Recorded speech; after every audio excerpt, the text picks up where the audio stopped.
Gracias por asistir a este webinar. Nada, vamos a, durante los próximos 45 minutos aproximadamente, pues os voy a intentar explicar qué es la conductividad eléctrica y cómo se genera la estática, por ejemplo, dentro de un polímero y cómo evitar problemas de ese tipo. Mi nombre es Javier Pérez y bueno, pertenezco a Avanzar y soy un poco el director comercial de esta área. Entonces, bueno, os voy a poder explicar un poco cómo funciona esto.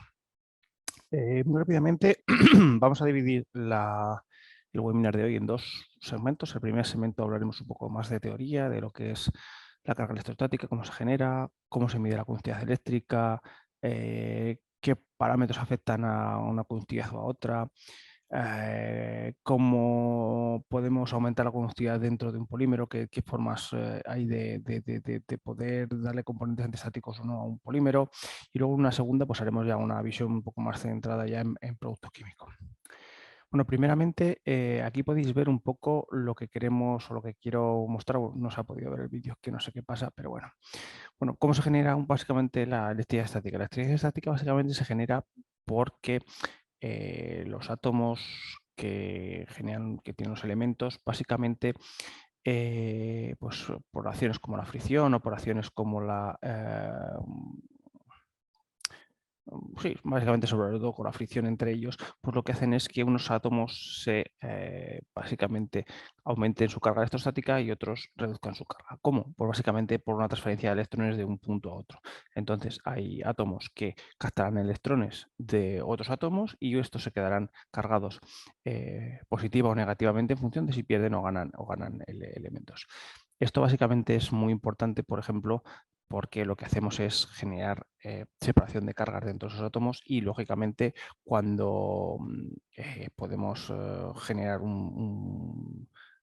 cuando básicamente tocamos un metal o cosas así, lo que podemos hacer es disipar esa carga que estamos generando dentro de nuestro cuerpo, por ejemplo, si esto ocurriera en nuestro cuerpo, y generar el típico carga electrostática, el descarga electrostática que vemos a través de un chispazo o cosas de ese tipo.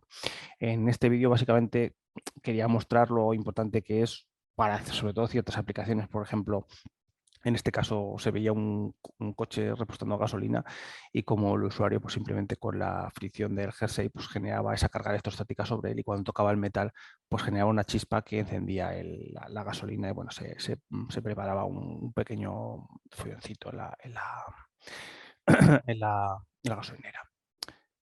Básicamente, la carga electrostática o la capacidad que tienen ciertos átomos de cargarse de electrones o de ceder electrones va a depender de su naturaleza. Entonces, hay elementos que son capaces de rápidamente ceder esos electrones y otros de captarlos. Así, por ejemplo, tenemos en la parte negativa, en los que captarían esos electrones, pues tenemos casi todo lo que son los polímeros generados por el ser humano, pues desde el teflón, desde el PVC, desde polietileno, neopreno, poliestireno, poliéster, cualquiera de estos elementos. Y luego la parte positiva, en los que van a ceder esos electrones, pues básicamente tenemos pues, sobre todo lo que son cargas inorgánicas, ¿vale? Que son más propensas a ceder esos electrones. Entonces, cuando se genera esa separación de cargas, vamos a decirlo así, esos átomos con cargas positivas y otros átomos con cargas negativas, eso es preocupante, por ejemplo, en el cuerpo humano o es detectable por el cuerpo humano cuando se están generando en nuestro propio cuerpo, se está generando esa carga electrostática en nuestro propio cuerpo y cuando tomamos un elemento que es un poco conductor, transferimos esa carga electrostática que hemos generado sobre nuestro cuerpo y se transfiere a ese metal, ¿vale? Entonces, se tiene estudiado que cuando se genera una carga electrostática mayor de 3,5 kilovoltios, nosotros ya notamos ese chispazo, ¿vale? No vamos ¡ay! Nos ha dado un pequeño chispazo. ¿Vale? Entonces, ese es un punto importante. La generación de esa carga o la generación de conductividad dentro de un material básicamente lo podemos simular a un embudo, ¿vale? Entonces, por la parte de arriba estamos generando la carga electrostática que estamos metiendo, esa puede ser más o menos alta, y por la parte de abajo, la parte pequeña del embudo, lo que hacemos es que esa se vaya difuminando. Si el elemento es aislante, básicamente ese agujero es muy pequeñito, entonces difunde muy poca, o sea, es capaz de transferir muy poca electricidad estática y lo que hace básicamente es concentrarse ahí. en función de si vayamos a un elemento disipativo, conductor o más que conductor, lo que tendremos es que es capaz de difundir muchísimo más rápido. Entonces, en elementos que son aislantes, lógicamente se concentra muchísimo la carga y cuando tú tocas un metal que es muy conductor, se transfiere rápidamente toda esa carga electrostática, entonces se generan los problemas. Ahora vamos a hablar básicamente de la capacidad de conducir esa corriente eléctrica, ¿vale? Entonces, cuando hablamos de capacidad de conducir esa corriente eléctrica, básicamente tenemos una, perdonad, una una unidad de medida que básicamente es la medida de la resistencia que se mide en ohmios, que es la capacidad o la resistencia que presenta ese elemento al paso de la corriente eléctrica, ¿vale? Eso se suele medir en ohmios y es lo que la mayoría de la gente suele hablar. Hay gente que, por contrario, habla en conductividad, que es básicamente el inverso, que es la capacidad que tiene ese elemento de conducir la corriente eléctrica. Eso se mide en Siemens. Pero bueno, básicamente la resistencia es el inverso de la conductividad. Es decir, si tú tienes los ohmios, haces la 1 dividido entre los Siemens, entre la resistencia que te esté dando, entre los conductividad que te esté dando, y sacarías su resistencia, ¿vale? Cuanta más conductividad, menos resistencia, ¿vale? Aquí podéis ver un listado, vamos a hablar ahora mismo en resistencia, que es un poco la unidad que más se suele utilizar, y aquí podéis ver elementos un poco que sean aislantes, antiestáticos y conductores, ¿vale? Luego hablaremos de qué es exactamente qué es cada cosa, ¿vale? Pero podéis ver un poco que los elementos aislantes son sobre todo pues, elementos que ha generado el ser humano, ¿vale? Pues por ejemplo, caucho, plásticos, resinas.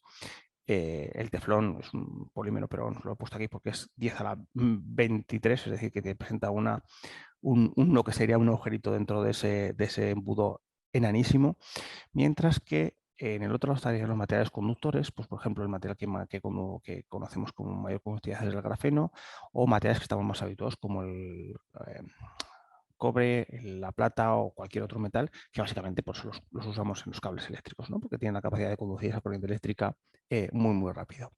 Otros materiales que podemos ver aquí, pues el agua. El agua, por ejemplo, en función de si tiene iones o no tiene iones, si es agua de mar con alta concentración en sal, o agua de beber o agua destilada, pues presenta una conductividad o menos. Cuanta más sal tenga en su interior, más capacidad de conducir. ¿Vale? Si nos centramos en cómo medir, bueno, la capacidad de medir la conductividad eléctrica varía muchísimo en función de el tipo de elemento que quieres medir, cómo lo veas en medir, la aplicación final, etcétera. Existen infinidad de tests que varían desde los que se usan para medir calzado de seguridad, que sería la 23314, que suele medir de una manera muy peculiar, hasta medidas en superficie de materiales aislantes. Es decir, hay millones de normas UNE ISO que pueden ser utilizadas. Entonces, cada una se puede, quiero decir, tiene unas referencias y tiene unas características que tiene que cumplir, ¿vale? Pero de manera general, básicamente podemos dividir las formas de medir en dos. En una manera que sería conductividad superficial o conductividad volumétrica, ¿vale? Si hablamos de conductividad superficial, básicamente lo que tenemos es una medida en la superficie del plástico, ¿vale? Así, por ejemplo, tenemos una muestra, esto sería la muestra, y lo que hacemos es generar un electrodo y otro electrodo, en los cuales ponemos las dos pinzas, y lo que hacemos es generar una diferencia de voltaje que puede ir de 10 a 10.000 voltios, lo que sea, entre este punto y este punto. Y lo que analizamos es básicamente cuánta electricidad, cuánto voltaje se ha perdido entre el punto A y el punto B, ¿vale? Así es bastante típico pues, medir conductividad superficial en la mayoría de los plásticos.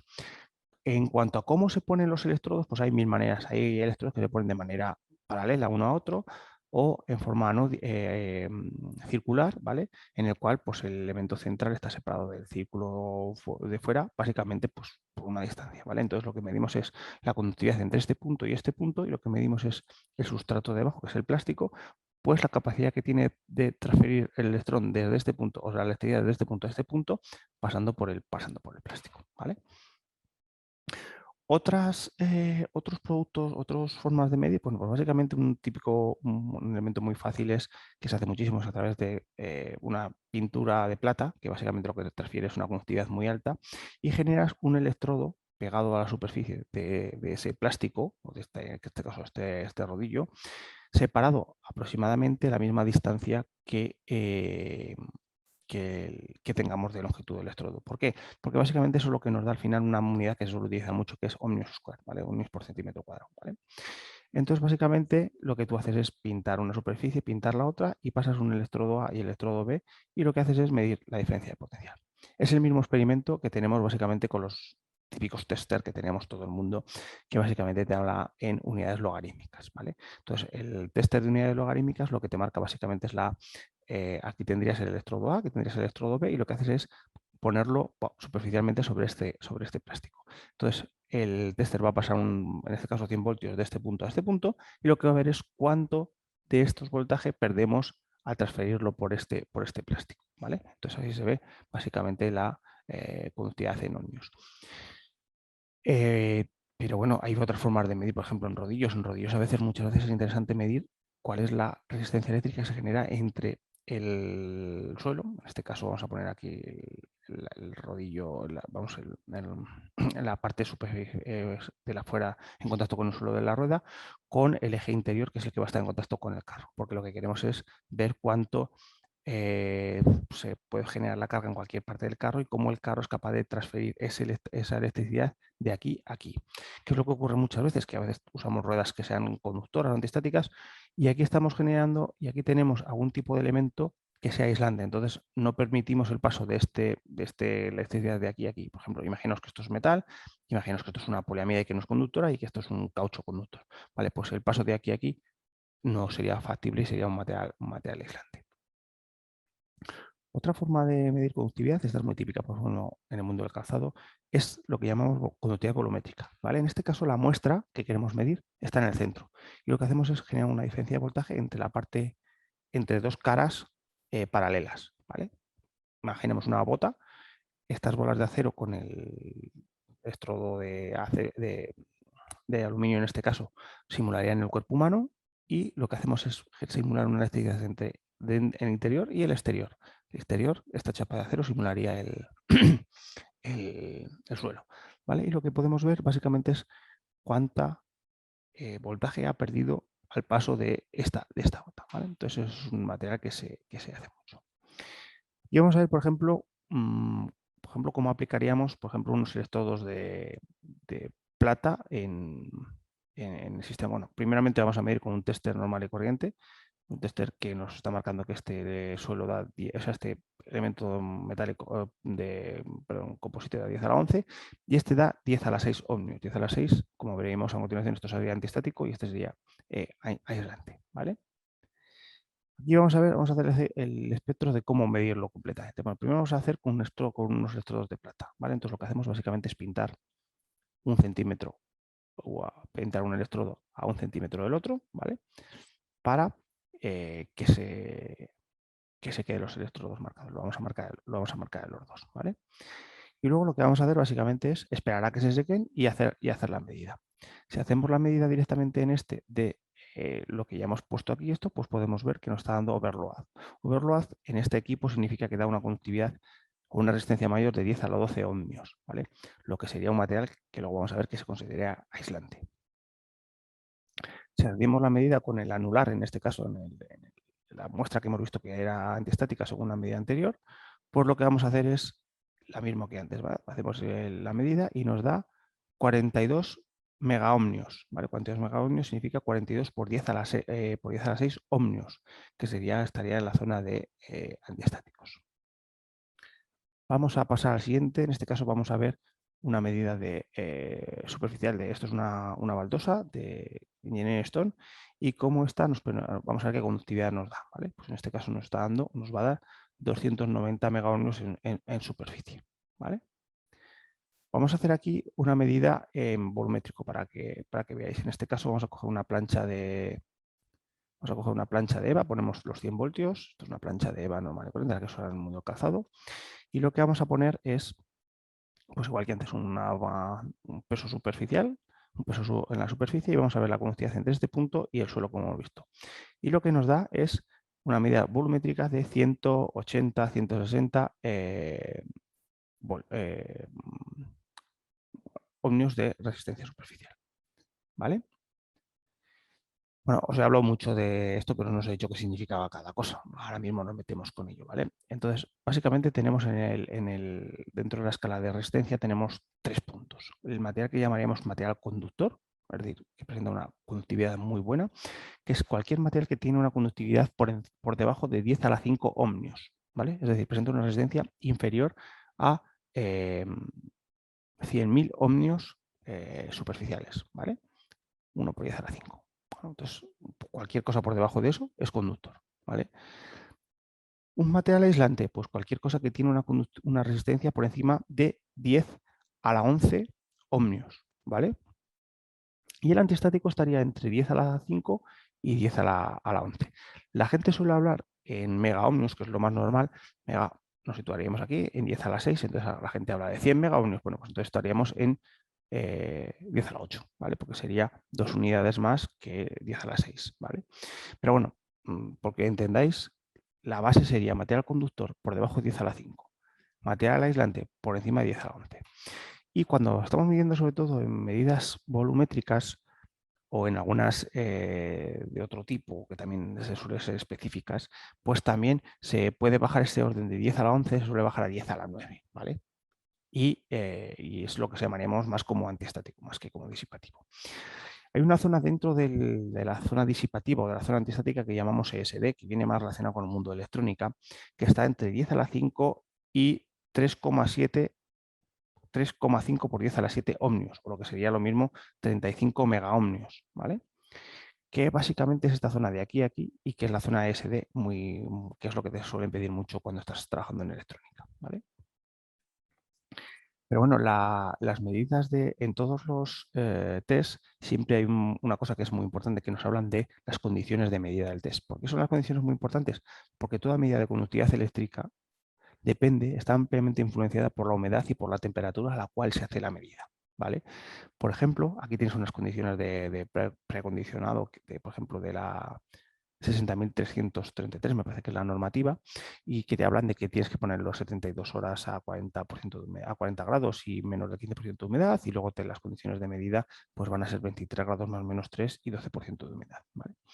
Pero bueno, vamos a ver qué es lo que ocurre cuando variamos la temperatura, por ejemplo, dentro de una medida el mismo elemento a diferentes temperaturas.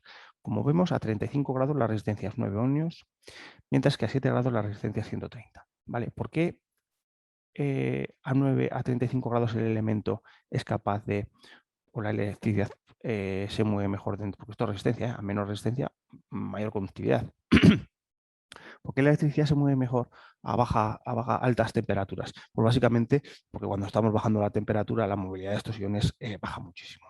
Aquí podéis ver, fijando 80% de humedad a tres materiales, a tres temperaturas diferentes. Por ejemplo, este es el material A, es el que hemos visto, pero por ejemplo el material C pues, pasaría de 90 a 35 grados a 3.000 megaohmios, ¿vale? Que es un montón. Esto sería ESD y esto sería aislante directamente, ¿vale? Pero no solo la temperatura influye, también influye mucho la humedad y la mezcla de las dos más. Aquí tenéis una tabla con diferentes productos, pues en este caso es el avanidón 35 y aminas cuaternarias o imidazoles, que son otros productos que también se suelen utilizar, ¿vale? Y como por ejemplo una amina cuaternaria, pues se ve muchísimo más influenciado que en los otros, pero en todos los demás también nos vemos influenciados, ¿vale? Es decir, por ejemplo, si hacemos la medida de resistencia a un 80% de humedad a tres temperaturas, pues por ejemplo, vemos en el año 39 que podemos estar en 8 megaohmios y que nos pase a 135, ¿vale?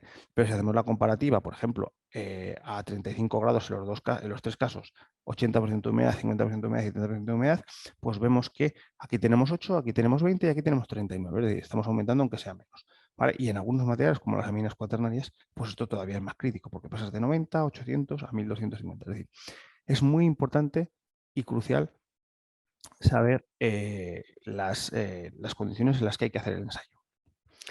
Bueno, para hacer aditivos para hacer un polímero que sea antiestático o conductor, básicamente hay tres caminos, no hay más, ¿vale? Podemos usar aditivos de migración, que luego veremos lo que son, que básicamente son aditivos que migran a la superficie y captan humedad. Podemos trabajar con materiales de percolación, que básicamente lo que hacen es una red tridimensional dentro de su polímero. Y podemos trabajar con conductores iónicos, que lo que hacemos básicamente es disolver carga dentro de ese polímero para que esta carga pueda moverse y disipar la corriente eléctrica dentro del sistema. Cada uno vale para lo que vale, es decir, no no uno es mejor que el otro ni el otro es peor que el uno. Básicamente depende de su aplicación.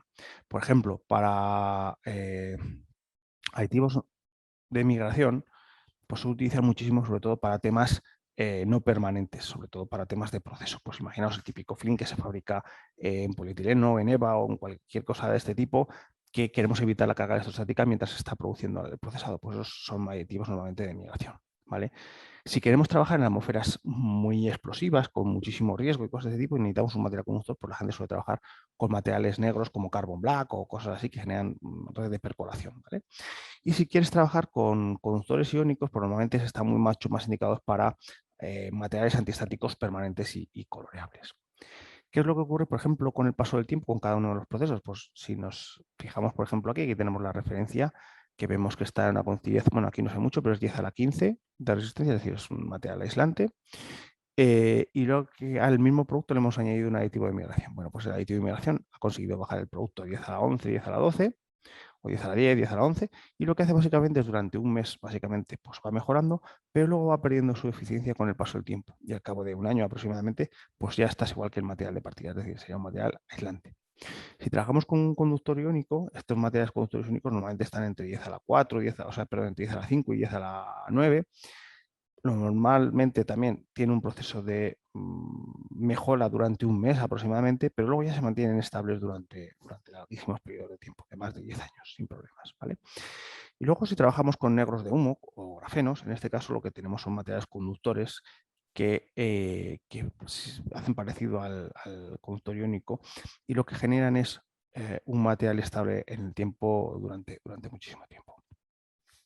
Si nos centramos en un conductor, si nos centramos en un aditivo de migración, lo que os comentaba, es un material que básicamente es no permanente, es un aditivo que tú añades, que no es estable, o sea, perdón, que no es compatible 100% con tu polímero, y lo que tú haces es que tiene una parte muy polar y una parte menos polar. Y lo que haces es migrar a la superficie, estas chupachus, vamos a decirlo así, si simularían el producto antiestático de migración, esto es el fin de polietileno, de polipropileno en este caso, ¿vale? Entonces, migran a la superficie y se posicionan la parte más polar superficialmente, porque es la menos compatible con el polímero. Y lo que hace básicamente es captar estas bolas azules simulan humedad y lo que hacen es que captan esa humedad superficialmente y le dan cierta conductividad, ¿vale? Estos son aditivos típicos, se llevan usando muchísimos años y bueno, hay muchísimos en el mercado. Aquí tenéis uno de Croda, pero hay millones, o sea, lo que quieras. Suelen ser la solución más barata, suele ser, no es coloreable, o sea, es coloreable, perdón, y el mayor problema que tiene es que no son permanentes y que son muy dependientes de la humedad. Cuando hablamos de un conductor iónico, el conductor iónico, la diferencia que tiene con el anterior es que es un producto que es permanente, ¿vale? Que tiene que ser compatible con el polímero en el que estés trabajando, porque si no, no funcionaría, no habría esa interacción. Y lo que hacemos es básicamente disolver iones, cargas iónicas positivas y negativas dentro del polímero, ¿vale? ¿Para qué? Para que a través de la movilidad de esa carga iónica positiva o negativa dentro de su polímero, pues genere la suficiente conductividad eléctrica para conseguir un material antiestático. Vale, la principal característica que tiene este tipo de sistemas es que son materiales completamente, o sea, son sistemas completamente permanentes que tienen normalmente bajos condicionantes de adición y que son coloreables y, por supuesto, no migratorios. Pero tienen un hándicap, que básicamente están extremadamente influenciados por la polaridad del polímero con el que vamos a trabajar. Con polímeros muy polares, estos sistemas funcionan mucho mejor con polímeros apolares, ¿vale? Entonces, las típicas utilizaciones de este tipo de materiales pues son calzado de seguridad, packaging electrónico, flooring, rollers, cualquier cosa de ese tipo. Pero el punto clave, como hemos dicho antes, es la polaridad. Mayor polaridad, menos dosis necesaria y mejor concentración. Por último, tenemos lo que llamamos conductores eléctricos, ¿vale? Que básicamente son generar un cable, una conexión entre, imaginemos esta parte gris es el polímero, tenemos que generar un camino de conducción entre un punto y el otro a través de un elemento. ¿Vale? La mayoría de los casos se suele trabajar con sistemas en base carbono que lo que hacen es generar una red de percolaciones, estas rayas negras, que lo que hacen básicamente es que el electrón pueda pasar de un sitio a otro conduciendo para que al final llegue al otro y pase, ¿vale? Este tipo de sistemas por eso se llaman de percolación. Necesitas la percolación para que, o sea, necesitas generar la red para que se pase el sistema. Estos materiales son completamente permanentes, pero tienen dos hándicaps, bueno, o dos características más que hándicap. Lógicamente no son migratorios, pero muchas de las veces está limitado el color, ¿vale? Porque normalmente los sistemas que se usan de conducción suelen ser negros, ¿vale? Porque son grafeno, suelen ser negro de conductor o cosas de ese tipo. Y requieren la suficiente cantidad de aditivo para generar la red. Es decir, tú añades un poquito y no consigues nada, porque si no, luego lo vais a ver en un ejemplo, porque si no consigues generar la red, no hay forma humana de que el electrón pase de un sitio a otro, ¿vale? Y una de las características principales es que normalmente en cuanto llegas a percolación, siempre ya estás hablando de conductividades mayores a 10, o sea, menores de 10 a la 6, es decir, lo que sería un material directamente conductor. Dentro de estos elementos de percolación, últimamente han surgido lo que llaman polímeros disipadores inherentes o inherentemente disipativos, ¿vale? Que básicamente intentan hacer lo mismo que un polímero conductor, que un negrodimo conductor, que una red de percolación con un negrodimo conductor, pero generando la red a través de un polímero intrínseco. Es decir, lo que hacemos es cogemos el polipropileno, que sería este polímero, y le insertamos otro polímero, otra red de polímero, que sería el que generaría la conductividad, ¿vale? Esto tiene ciertos problemas. Bueno, lógicamente, para generar esta red es bastante importante que los materiales no sean compatibles, entonces eso afecta a las propiedades mecánicas. Y la principal limitación que tiene, por ejemplo, si lo comparamos con un neuroconductor, son los rangos de conductividad.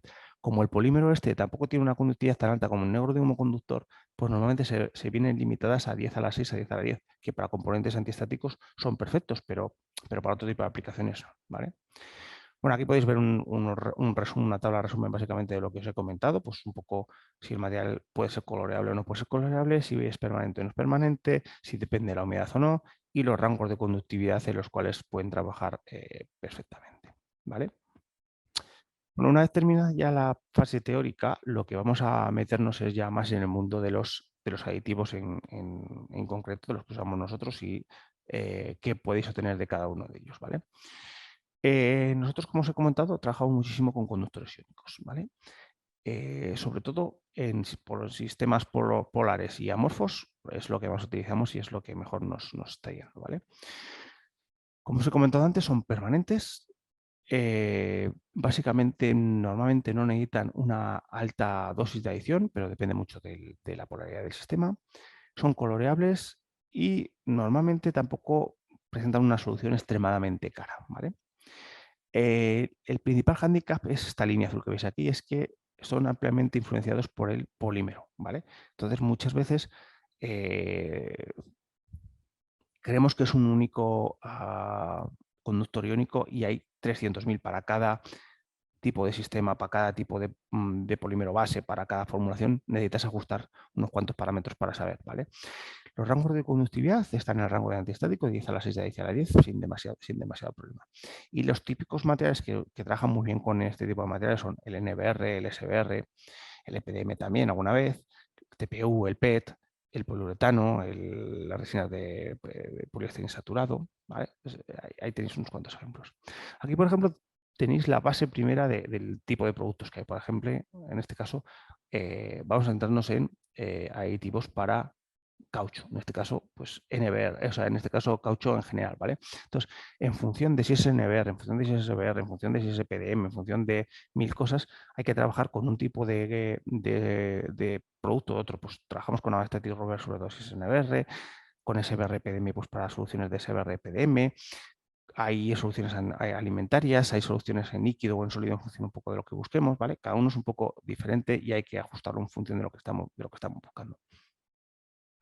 Aquí, por ejemplo, podéis ver una referencia de una fórmula normal de un trazado de seguridad con típico NBR, con un poquito de BR para mejorar la propiedad de abrasión, el resto de componentes, la sílica, el plastificante, los óxido de zinc, el PEG, los típicos estos, y variando la concentración de Avanestate Plarruc, que es uno de los productos que hemos dicho que podía ser utilizado como antiestático en NBR, pues vemos cómo este puede variar aportando 2 PHRs podemos estar en 180 y aportando 8 PHRs podemos estar en 2 megaohmios, es decir, podemos hacer una gran variación.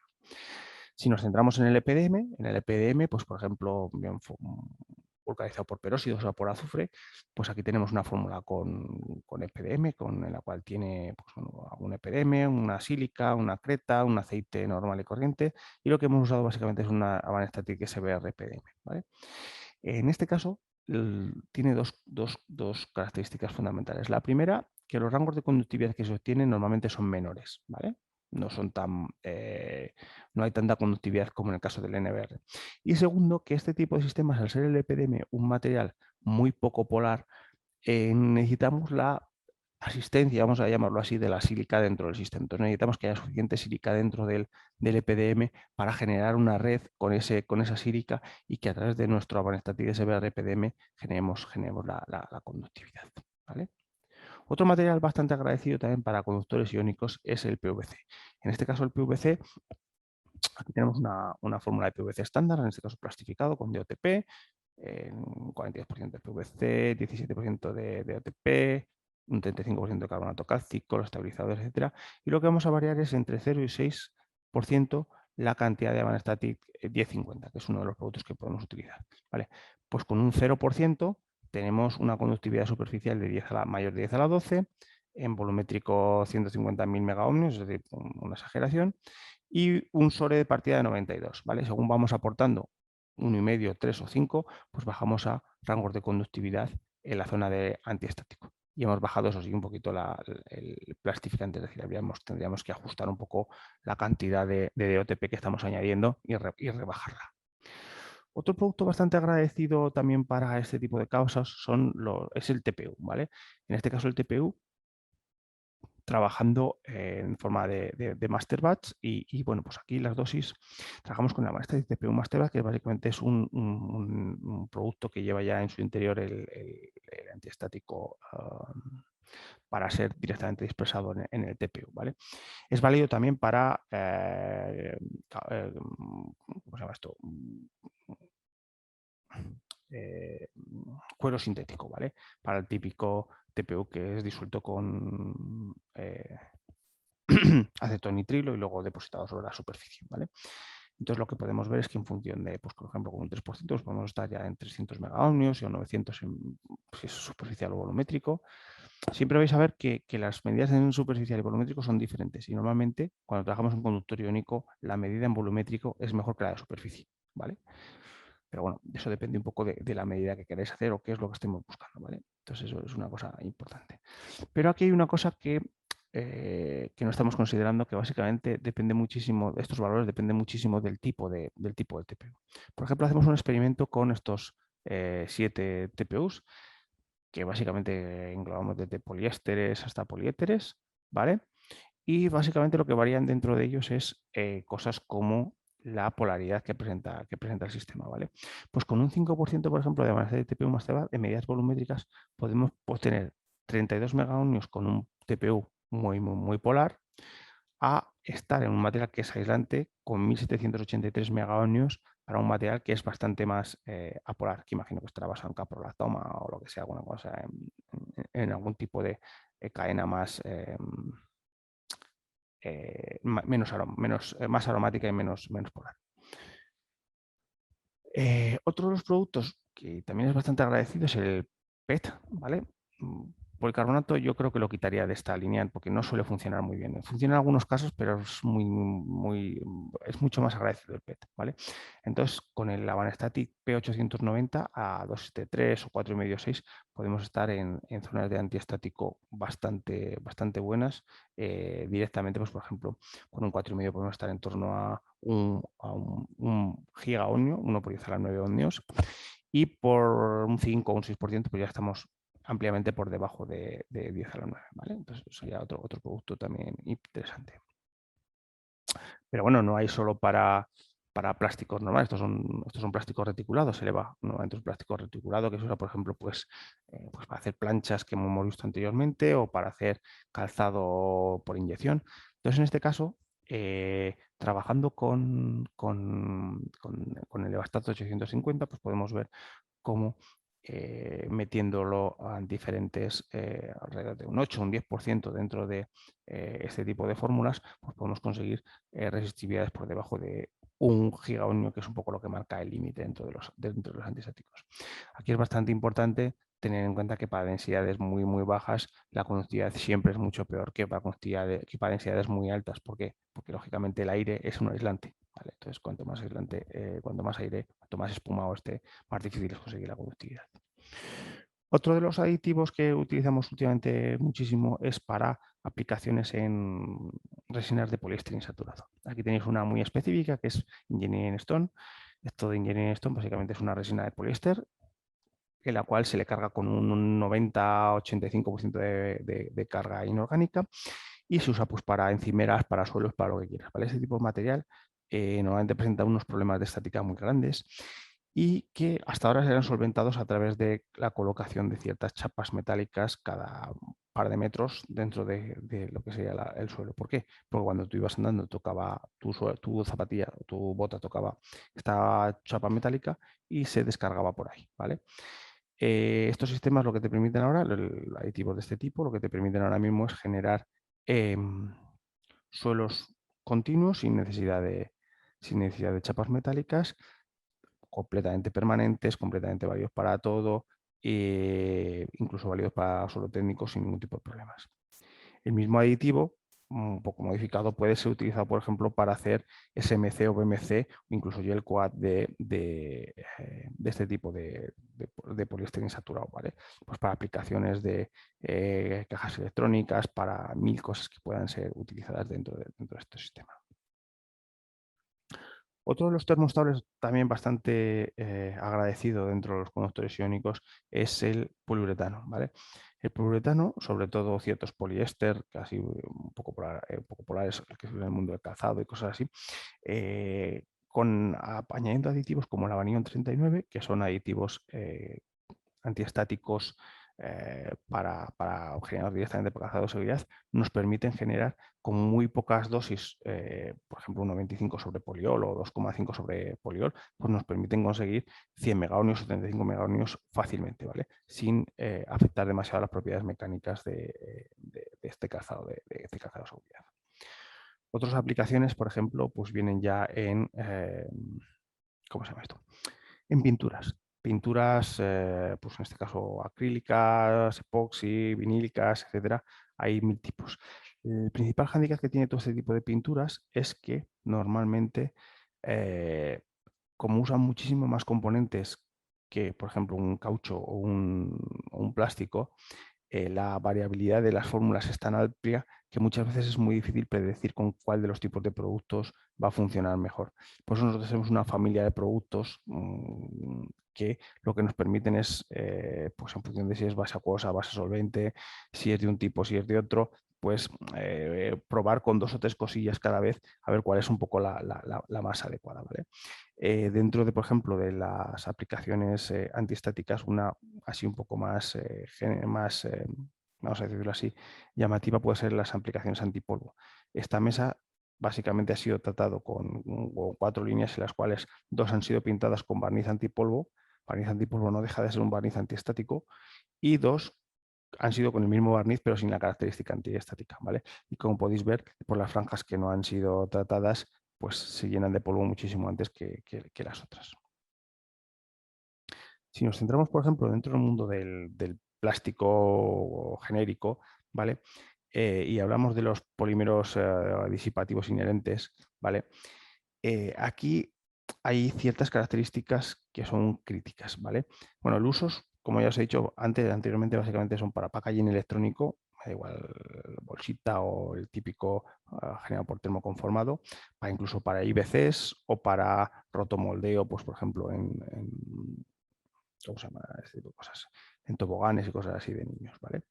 Entonces, básicamente lo que tú tienes que generar es una red con un polímero, en este caso el Avandis, dentro de tu polímero base, ¿vale? Entonces aquí, influenciado por cosas como el tipo de plástico, como el MFI del plástico, como la temperatura a la que ha sido procesado, la forma en la que ha sido procesado, la forma en la que ha sido inyectado, afectan directamente a cómo generas esa red. Y entonces, si esa red es buena o mala, pues puede haber ciertas diferencias, ¿vale? Aquí en esta tabla básicamente marcamos un poco las diferencias que hay entre uno y otro tipo de productos. Lo que es seguro es que el Lavandís 450 es el único que es de grado alimentario y los otros tres pueden ser empleados, el 232, el 378 y el 765, pueden ser empleados para uno u otro producto ah, indistintamente. Aunque aquí pongamos que el 232 es más para estirénicos y el 765 más para poliolefines, etcétera. Básicamente depende muchísimo del tipo de producto, etcétera, etcétera, la temperatura a la que va a ser procesado. Entonces hay veces que te sorprenden cosas, que te sorprenden cosas, ¿vale? Por ejemplo, aquí es lo que hablamos, ¿no? Esta microscopía lo que marca hablar es cómo se genera el hilo entre un punto y otro, porque al fin y al cabo lo que tenemos que hacer es estirar. Esto tiende a hacer, de ejemplo, tienes que estirar tu polímero inherente dentro de tu sistema para que con la mínima cantidad posible consigas generar esa red de percolación, ¿vale? Entonces, temperaturas, MFIs, forma de dispersarlo, inyección, afectan críticamente a todo el sistema. Por ejemplo, aquí podéis ver cómo la temperatura, como el MFI del material afectan al uso, por ejemplo, del 232, pero le pasa a todos. Por ejemplo, aquí tenéis el ejemplo, vamos al más fácil de la temperatura, como la Bandis 232, por ejemplo, si vamos al 15% de aplicación, pues esto es medida superficial y esto es medida volumétrica. Con un 15% la misma cantidad, fabricado de la misma manera, pero uno ha sido extruido a 210 grados y el otro ha sido mezclado a 230 grados, ¿vale? Pues el mezclado a 230 grados presenta mejor conductividad, una unidad de un orden de magnitud mejor que el generado a menor temperatura, porque la fluidez de esos materiales ha cambiado y entonces se ha hecho más diferente y entonces has podido generar esos ríos o esos canales dentro de tu sistema. Eso es muy importante, ¿vale? Pero os digo lo mismo, aquí tenéis una medida superficial de resistividad de, por ejemplo, de una serie de productos con el 232 a diferentes concentraciones, ¿vale? Entonces, por ejemplo, estas están hechas todas en el mismo proceso, con un 15% podemos conseguir 25 megaohmios. Esto está producido a otra temperatura, esto está producido a más temperatura de 230, por la resistencia que da. Y por ejemplo, si cambiamos de HIPS, de estireno de alto impacto, a otros, pues en donde conseguías 25 a la misma temperatura, consigues 460 o 2700, ¿vale? Entonces, la variabilidad es tan alta que depende muchísimo de los procesos de eso. Normalmente, temperaturas más altas funcionan mejor y MFIs más diferentes entre el polímero base y el que tenéis vosotros es lo que mejor funciona, ¿vale? Si vamos a polímeros conductores, en este caso lo que hacemos en la red de percolación lo hacemos con un negro de humo o con un grafeno. Básicamente lo que tenemos son sistemas que son permanentes, que requieren una cantidad suficiente para conseguir la red, que el color normalmente está limitado a colores bastante oscuros, porque esto suelen ser soluciones oscuras, y que son no migratorios, ¿vale? Y normalmente la característica principal es que una vez llegas a percolación, pues ya estás por debajo de 10 a la 6 y que son materiales conductores. Así que muchas veces es difícil conseguir un material antiestático. Aquí podéis ver un poco cómo va el proceso, ¿vale? Digamos que las dos líneas son el polímero y las bolitas simulan el material conductor. Lo que podemos ver en un primer momento es que esto es básicamente, vamos añadiendo más y más, y aquí hablamos de resistividad, ¿vale? Entonces, básicamente aquí es un material que es aislante. Cuando llegas a conexión, baja y se convierte en un material conductor, ¿vale? Entonces aquí no hay conexión porque no hay capacidad de que el electrón pase de un sitio a otro, porque llega este, y de aquí que se queda porque todo lo alrededor es polímero, ¿vale? Entonces no hay nada que hacer. Entonces llega una segunda región donde empieza a haber conexiones, ¿vale? Entonces el filler, en este caso el negro de humo, pues empieza a conexionarse uno con otro y empieza a haber una red de percolación. Luego ya llegas a un punto en el cual ya directamente pues hay una red directa y entonces ya es el punto de percolisión cerroto que llamamos, que a partir del cual pues ya el material es combustible. Entonces, esto se puede hacer con grafito, se puede hacer con grafeno, se puede hacer con negro de humo, se puede hacer con bolas de plata, se puede hacer con lo que quieras. Básicamente, la diferencia de este sistema va a depender de la cantidad que tengas que añadir, tanto por ciento de adición, de la resistividad que estés buscando, del precio que estés dispuesto a pagar y del procesado, ¿vale?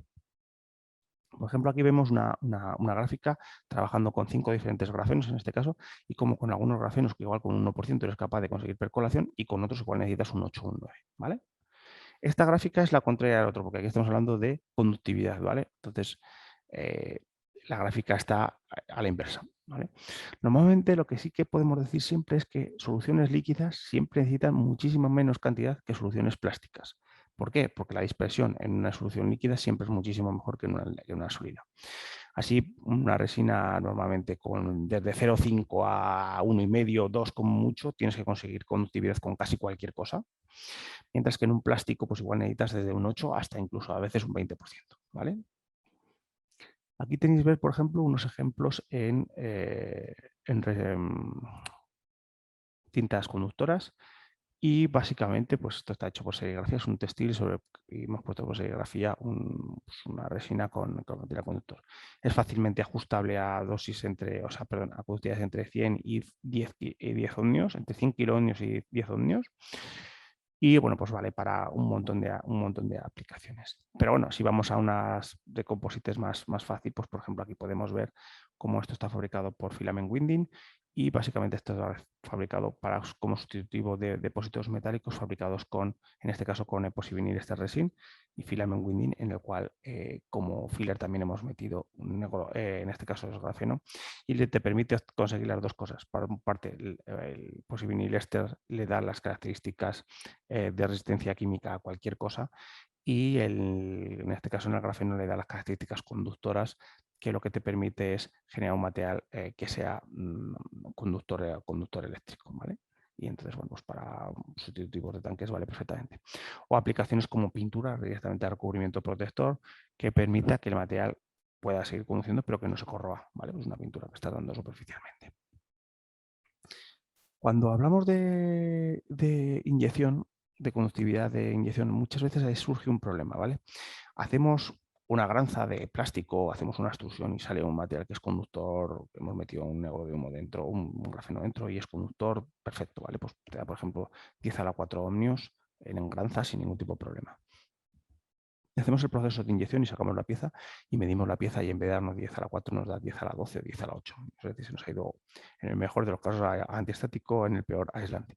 ¿Qué es lo que ha pasado? Bueno, pues básicamente lo que ha pasado es que en un proceso normal tú tienes esto, ¿vale? La red de percolación se ha dispersado muy bien sobre el polímero y está vamos a decirlo así, como que estos palitos son capaces de llegar a superficie y cuando haces el proceso de inyección, pues muchas veces por temas del molde, por temas de la temperatura, por temas de eso, se genera un efecto que se llama el efecto piel, que básicamente lo que hace es recubrir toda esa red de percolación, porque se funde mucho más el polímero, con un plástico, ¿vale? Entonces, este sistema lo que hace es que todo su interior es conductor y toda la parte de fuera se le genera como una especie de manta que es aislante, ¿vale? Entonces pierdes la conductividad, ¿vale? Es un proceso que ocurre muchísimas veces, ¿vale? Entonces, es difícil de solucionar. Hay gente que está trabajando como nosotros, pues intentando trabajar a partir de un master batch que lo que te permita sea intentar reducir ese efecto. No quiere decir eliminarlo, dice reducir lo que sea más fácil de solventar, ¿vale? Entonces, en este caso, pues, trabajamos nosotros en Avanzar, trabajamos con dos tipos de materiales. Uno fabricado, el Avange RP700-765 o el Avange RP700, son materiales primos, que básicamente lo que te permiten es intentar conseguir la percolación con la mínima cantidad posible, ¿vale? Pero tiene dos limitaciones. Básicamente la primera es que la conductividad que tú tienes está limitada a kiloohmios, ¿vale? Al rango de kiloohmios. Y el dosis que tú aportas pues es del 25 al 30%, ¿vale? 25-30% me podéis decir, oye, es mucha cantidad. No, considerad que esto es un master batch, ¿vale? Entonces, si el master batch va metido por ejemplo, al 40%, pues sería de cantidad del 0,4% de lo que hay aquí. Normalmente va menos. Y por otro lado tenemos la línea 500, la GRP 505, por ejemplo, sería el exponente mejor de esto, que en este caso lo que nos permite es bajar en vez de en kiloohmios, a la línea de ohmios, ¿vale?